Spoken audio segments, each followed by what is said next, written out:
Hey there, Flexing Out Bendy number 16. We're going to go back to our floor mobility sequencing for the hip ER/IR. I'm just going to refer to it as ER for external rotation, IR for internal rotation. We're doing a bear sit to transition. That transition is to a 90-90. Now this 90-90 is pretty advanced, but keep in mind that this quote on advanced position is really just our normal mobility range that we should have. So it's just telling of how far we've gone from normal range. It's not like a flexibility drill for the hamstrings, for example, where we actually could work on lengthening the hamstrings for whatever position that they're at now.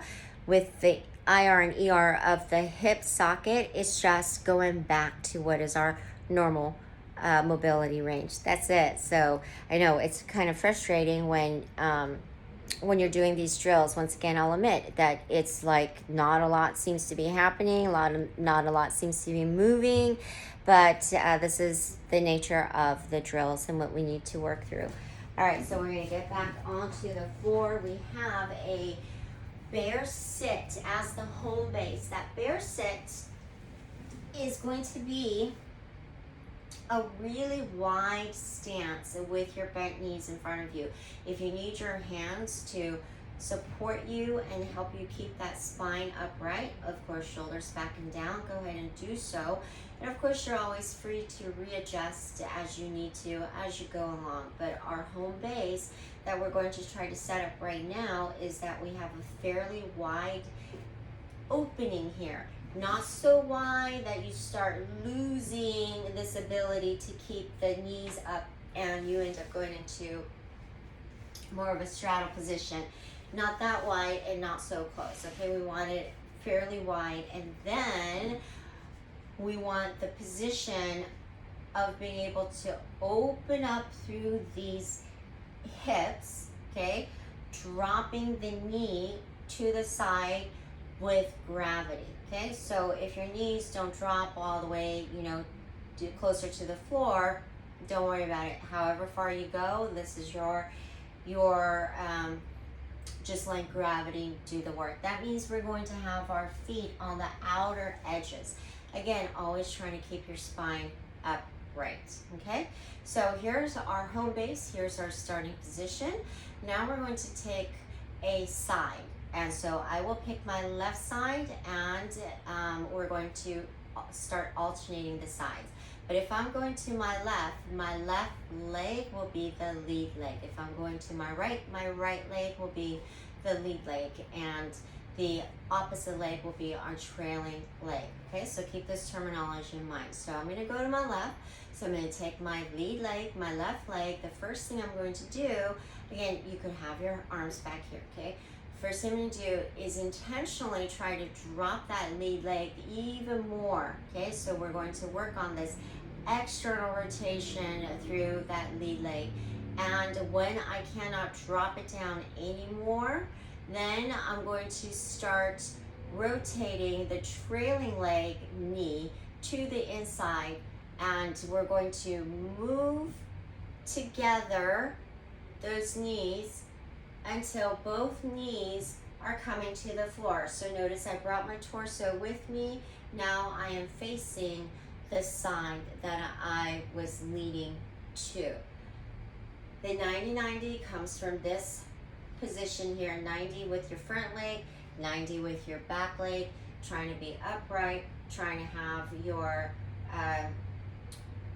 pelvis down on the floor, so we're not leaning here, we're not twisting here. If you are leaning and twisting to the point where you're not feeling the internal and external rotation, rather you're feeling more of a glute stretch, okay, then that means we want to just stick to the regressions for now. But if you're feeling all of that pulling sensation, all of that discomfort, you're totally on the mark. Okay, this is not supposed to be feeling good. It's supposed to be difficult.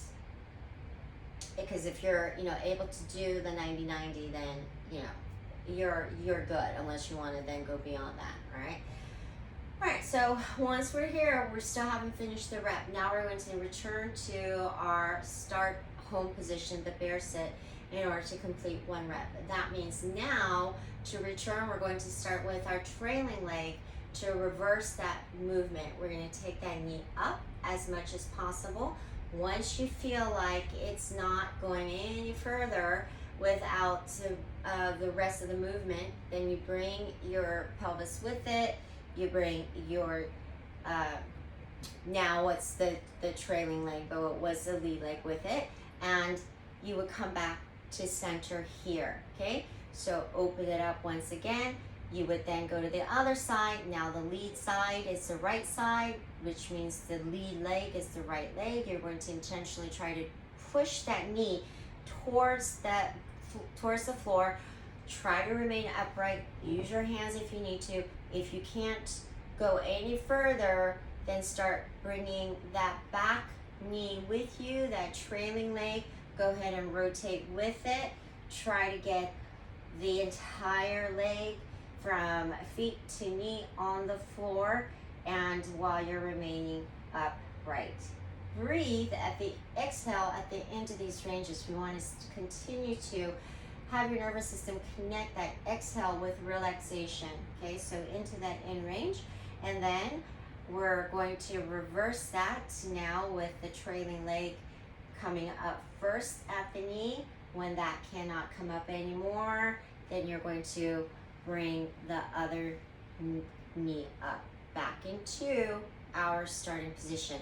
So you could either come back and spend time here right in the bear sit position with your feet open and your knees open, or you could make it a little bit more of a flowy transition, okay? And that would look more like this, to just go right into the other side, all right? So just about 3 in each direction to start, especially if it's hard for you. All right, a few things to note here. Like I said, that discomfort, okay, is totally normal. And I want to just point out again that mind-body connection that we're making, especially when we're going slow and intentional, is seriously part of the drill itself. The more that you can actually verbalize and identify, and even if you're not saying it out loud, figure out what is shifting, what's going on, what's tight, what's restricted, what's more mobile on each side, the more you're going to make that connection with your own body. Later on, if you need to talk to a doctor, a personal trainer, physical therapist, a chiropractor, and this ability to explain what's going on and to respond when they ask you, because there's only so much that a person on the outside can see, regardless of how skilled they are, regardless of imagery involved with machinery. Ultimately, we have to be able to articulate, and by way of understanding what is going on with the body, to get a more accurate diagnosis. That means a more accurate treatment plan. That means a faster progress. All right. So even if you're not at a situation where you need medical, clinical help to fix whatever's going on, even if you don't need any fixes, okay, is what I'm saying. You still want to be able to take this time. It's a little bit like when you tell people who are working out to maybe count out loud, or even verbalize out loud the actual steps and the cues. So even though it may sound silly, may sound kind of repetitive, there's a purpose for that, okay? It's helping with your breathing pattern, it's helping you retain, make that mind-body connection to hopefully make it more automatic, right? So that we're not, so that our habit, right, our automatic habit is what is working for us instead of against us, okay? So don't be afraid right now to understand that the discomfort you feel, unless you know for sure that it's actual pain or pinching or something with the nerves, or you already maybe have some diagnosis where you shouldn't, understand the difference between that discomfort and that finding our way into our end range of discomfort and then constantly moving that is actually part of the drill itself. Just like progress comes with a lot of setbacks, our progress here also comes with that discomfort, all right? And that discomfort is not fixed, it's not permanent. All right, it's just identifying that discomfort, and then therefore not only with visual cues, but how you feel or how the body feels, that whether you're making progress or at the very least whether you're noticing shifts. Right? All right, so give it a go, and don't be afraid of the discomfort. You could work through it. Breathe.